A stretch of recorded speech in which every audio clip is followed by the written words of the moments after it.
Welcome to our daily devotional series, The Daily Herald.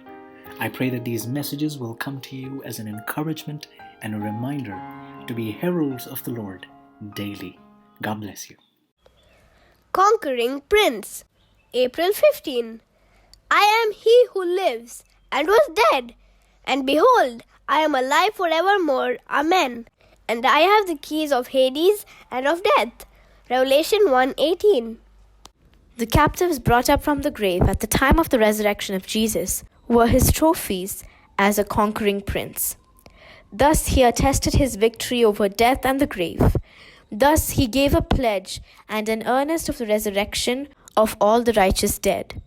Those who were called from their graves went into the city and appeared unto many in their resurrected forms, and testified that Jesus had indeed risen from the dead, and that they had risen with him.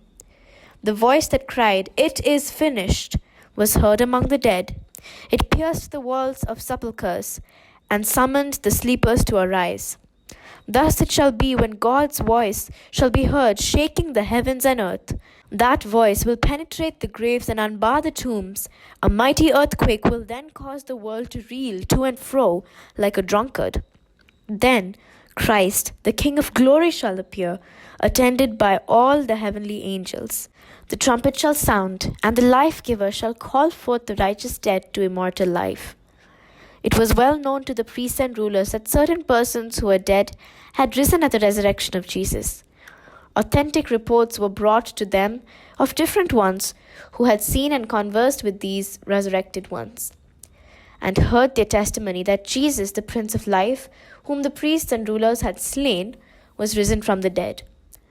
The false report that the disciples had robbed the sepulchre of the body of their master was so diligently circulated that very many believed it.